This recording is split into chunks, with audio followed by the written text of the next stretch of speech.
నమస్కారం madam. Exit polls అనేవి ఇప్పుడు మీరు ఒకటి గమనించండి, ఎగ్జిట్ పోల్ ట్రెండ్స్ ఎట్లా ఉన్నాయంటే, ఎగ్జిట్ పోల్ ద్వారా ఏదైతే బయట మన అవుట్కమ్ చూస్తామో దాన్ని కూడా ఎగ్జిట్ చేసి మరి కొంతమంది దాన్ని మళ్ళీ సెకండ్ వర్షన్గా తీసుకుంటున్నారు. డెమోక్రసీలో ఎగ్జిట్ పోల్స్కి స్పేస్ ఉన్నప్పటికీ కూడా అవే అంతిమ నిర్ణయాలు తీసుకునే పొజిషన్లో ఉండవు మేడం. ప్రజలు హర్యానా విషయంలో చూసాము.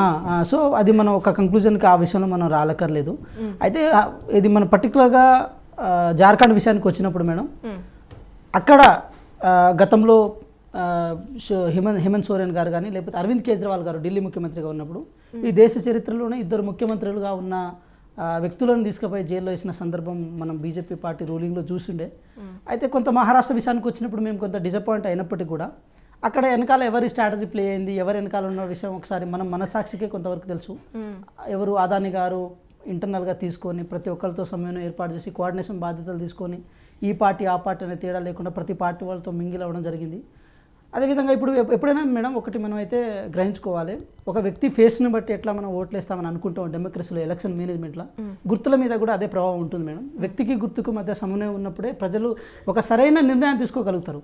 కానీ ఇక్కడ బీజేపీ పార్టీ చేసిన ఒక ప్రధానమైన ఒక అజెండా ఏంటంటే మేడం, ప్రధానమైన ఒక కాన్స్పిరసీ ఏంటంటే వ్యక్తులకు గుర్తులకు మధ్య లింక్ తెగొట్టారు మేడం. దానివల్ల ఏముందంటే ఇప్పుడు ఉద్ధవ్ ఠాక్రే గారు ఉన్నారు, ఉద్ధవ్ ఠాక్రే గారు అనగానే మనకి ఏదో బాణం గుర్తు వస్తుంది, కానీ ఆ గుర్తు ఆయనకు లేకుండా పోయింది. శరద్ పవార్ అనగానే గడియారం గుర్తుంటుంది, ఆ గుర్తు ఆయనకు లేకుండా పోయింది. తద్వారా ఏంటంటే జనాలు ఇమాజిన్ చేసుకోవడంలో కూడా కొంచెం కాన్ఫ్లిక్ట్ వాళ్ళే సృష్టించుకోవడం జరిగింది. అదేవిధంగా మనకు కొన్ని ఇప్పుడు ఎంఐఎం అక్కడ పోటీ చేయడం వల్ల ఆ ఓట్లు ఇటువైపు కన్సాలిడేట్ అవ్వడం. అదేవిధంగా మనకు ప్రకాష్ అంబేద్కర్ గారు ఉంటారు, మనకు అంబేద్కర్ గారి మనవర్లు ఉంటారు. సో వారు కూడా గారు మీరు విశ్లేషిస్తుంది అంతా కరెక్టే. మీరు ఎలా అయితే గుర్తులకి వ్యక్తులకి మధ్య కనెక్షన్ ఎలా కట్ అయింది అంటున్నారో, కానీ అక్కడ లోకల్గా ఉన్న పార్టీస్తో కన్నా బీజేపీ వర్సెస్ కాంగ్రెస్ చూసుకున్న బీజేపీకి ఎప్పుడూ లేనంత విధంగా, అంటే గతంలో ఎప్పుడూ లేదు అంతగా సీట్లు ఇచ్చారు అక్కడ జనం.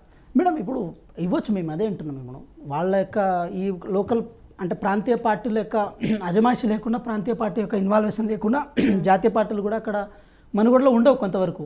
అయితే కాంగ్రెస్ బీజేపీ విషయానికి వచ్చినప్పుడు కాంగ్రెస్ అక్కడ ఎటువంటి కాన్స్పిరసీ పాలిటిక్స్ని లీడ్ చేయలేదు మేడం. ఎందుకంటే కేంద్రంలో అధికారంలో లేనప్పుడు ఆటోమేటిక్గా ఇక్కడ కాన్స్పిరసీ చేయడానికి అవసరం ఉండదు, రాదు కూడా. కాంగ్రెస్ పార్టీలో చేయాల్సిన అవసరం కూడా లేదు. మేము ఏదైనా డైరెక్ట్ ఫేస్ టు ఫేస్ చూసుకోకునే ప్రయత్నం చేసినాం. అయితే ఇక్కడ జరిగిందంటే మేడం, మహారాష్ట్ర అనేది ఒక ఫైనాన్షియల్గా జీడిపిలో ఎక్కువ ప్రాధాన్యత ఉన్న స్టేట్ మేడం. అదేవిధంగా ఇక్కడ రెండు అంశాలు అయితే ప్రధానంగా ఉంటాయి. రూరల్ లెవెల్ యొక్క కాంట్రిబ్యూషన్ ఏది జీడిపిలో ఎంత ఉంటుందో అర్బన్ కాంట్రిబ్యూషన్ కూడా అట్లే ఉంటుంది. ఎందుకంటే ముంబై లాంటి ఒక క్యాపిటల్ సిటీ అక్కడ ఉండడం, ఫైనాన్షియల్ సిటీ అక్కడ ఉండడం. సో ఇవన్నీ రెండు అంశాలని మనం కనుక పారామీటర్ తీసుకోవాల్సి వచ్చినప్పుడు ఏమైందంటే, అదాని లాంటి ఒక అతీత శక్తి ప్రధానంగా గుజరాత్ తర్వాత అంతలా బిజినెస్ చేసేంత కెపాసిటీ ఉన్నది మహారాష్ట్రలో మాత్రమే. అలాంటి మహారాష్ట్రలో కనుక పట్టు కోల్పోయే ప్రయత్నం కనుక జరిగితే ఆటోమేటిక్గా కార్పొరేట్ శక్తుల యొక్క ఆధిపత్యం తగ్గిపోతుంది. కార్పొరేట్ శక్తుల యొక్క ఆధిపత్యం ఎప్పుడైతే తగ్గిపోతుంది, ఆ సపోర్ట్ ఆటోమేటిక్గా బీజేపీ తగ్గిపోతుంది. దానివల్ల బీజేపీ నేషనల్ లెవెల్లో రూట్ లెవెల్ వరకు పెనెట్రేట్ అవ్వడానికి అవకాశాలు ఉండవు, రావు కూడా.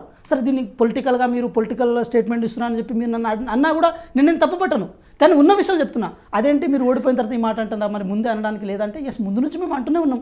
కాకపోతే జనాలు ఏది రీచ్ అవుతుందని కనుక మీరు కనుక ఆలోచిస్తే కొన్ని సెన్సిటివ్ అంశాలు మాత్రమే జనాల్లోకి వెళ్తాయి. కానీ అప్పటికే మేము కొన్ని స్థానాలు మేము బలంగా రాగలిగిన స్థానాల్లో మాత్రం బీజేపీ ఎక్కువ పెనెట్రేట్ లేదు. అవి కూడా విదర్భ లాంటి కొన్ని ప్రాంతాలు ఎక్కడైతే ఫార్మర్స్ ఉద్యమాలు జరిగి ఈ ఉల్లి రైతులు, చెరుకు రైతులు ఎక్కడైతే వాళ్ళ డామినేషన్ ఉంది, దట్టు గడ్చిరోడ్డు లాంటి ప్రాంతంలో ఎక్కడైతే ఏది కమ్యూనిస్టుల యొక్క ఆధిపత్యం ఉంటుందో అలాంటి ప్రాంతాల్లో బీజేపీ తొందరగా పెనెట్రేట్ కాలే.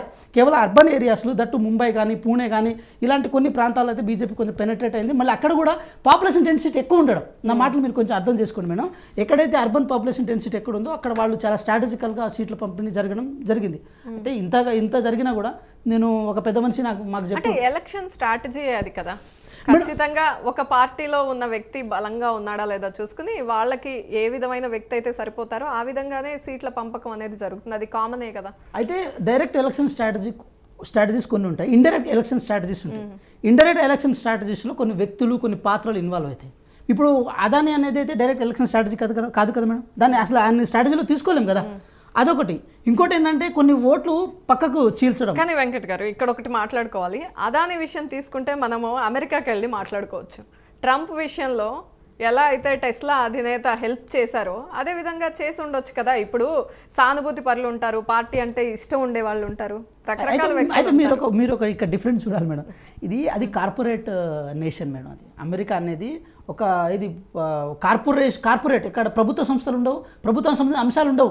ఒక కార్పొరేట్ సంస్థ అది నడిపించే విధానాన్ని బట్టి ఉంటుంది. కేవలం డెమోక్రసీ అనేది ఒక పిల్లర్ మీద మాత్రమే నడుస్తుంది, కానీ అక్కడేమో మిశ్రమ ఆర్థిక వ్యవస్థ కాదు, సోషలిజం ఆర్థిక వ్యవస్థ కాదు. కానీ ఇక్కడ విషయానికి వచ్చినప్పుడు అట్లా ఉంటుంది మేడం. ఇక్కడ వెల్ఫేర్ బేస్డ్ ఉంటుంది, డెవలప్మెంట్ బేస్డ్ ఉంటుంది. ఇక్కడ కార్పొరేట్ స్థాయి వ్యక్తులను కేవలం ఒక పారామీటర్ వరకే పరిమితం చేస్తాం మనం.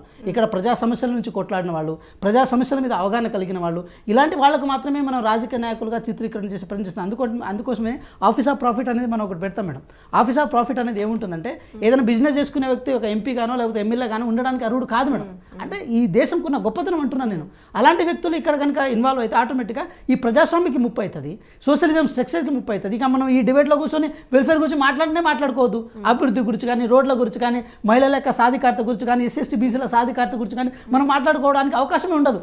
కాబట్టి ఆ నేషన్కి ఈ నేషన్కి ఉన్న డిఫరెన్స్ అదే అంటున్నాం మేడం. ఇప్పుడు ఇప్పటికి ఏ నాయకులు ఇప్పుడు పివి గారు కూడా డైరెక్ట్గా మేము మాకు ఆదాయాన్ని సపోర్ట్ చేయగలుగుతాడు, చేస్తాను వాళ్ళు కూడా అనలేరు, చేయలేరని అంటారు. ఎందుకంటే చేసిరని అంటే అది క్లెయిమ్ చేసుకోవడానికి వాడుకునే భాష కూడా కాదు మేడం. కాబట్టి ఏదేమైనప్పటికీ కూడా జార్ఖండ్లో మేము మంచి ఫలితాలు సాధించినాము. మహారాష్ట్రలో కూడా ఇంకా ఈవినింగ్ వరకు మనం చూడాల్సి ఉంటుంది మేడం. ఆ ఈవినింగ్ వచ్చే రిజల్ట్ బట్టి మనం ముందుకు వెళ్ళాల్సిన అవసరం ఉంది మేడం. రైట్. ఫిరోజ్ ఖాన్ గారు లైన్లో